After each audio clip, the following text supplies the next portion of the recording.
Magandang gabi, Pilipinas. Narito na ang mga dapat ninyong malaman sa lagay ng panahon.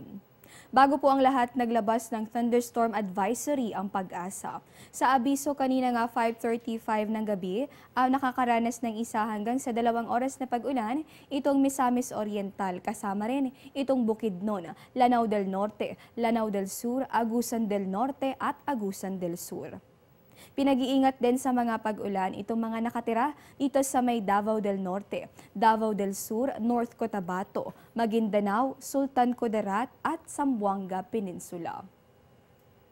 Samantala, kung nitong mga nakalipas na araw ay sa southern part lamang nitong ating bansa, itong madalas makaranas ng mga pag-ulan dahil dito sa Intertropical Conversion Zone. Ako sa ngayon, ayon sa Pag-asa, ay posible na rin itong maranasan sa ilang bahagi ng Luzon. Batay nga sa 5 p.m. weather forecast ng Pag-asa, itong ITCZ ay umiiral partikular na dito sa may bahagi ng Southern Luzon hanggang dito sa may Visayas. Ito pong ITCZ ay magdadala ng maulap na kalangitan, may kasama po yang may hina hanggang sa katamtamang pag-ulan dito sa atin sa Metro Manila, gayon din dito sa may bahagi ng Central Luzon, kabilang din itong Calabarzon, pati na rin Mimaropa, hanggang dito sa may Bicol Region, pati na rin sa Visayas at sa Northern Mindanao. Sa nalalabing bahagi naman ng Luzon hanggang sa natitirang bahagi nitong Mindanao, inaasahan natin itong bahagya hanggang sa maulap na panahon at may tsansa pa rin ng mga pulupulong pag-ulan o pagkidlat at pagkulog. Kaya naman wag pong kalilimutan magdala ng payong dun sa mga pauwi pa lamang mula sa paaralan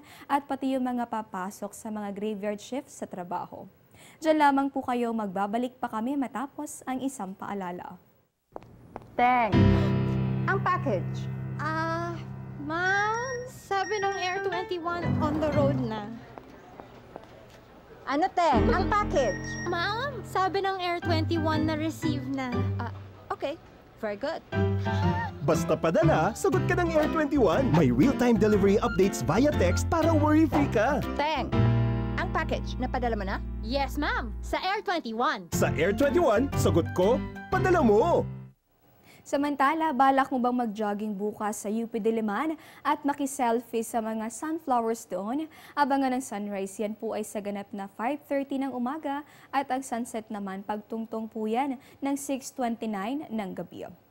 At bago po tayo magtapos, kaisa ang Panahon TV sa pag-aalay ng simpatya at panalangin sa pagkasawi ng halos 40 katao at pagkasugat ng 140 sa marahas na airport attack sa Istanbul.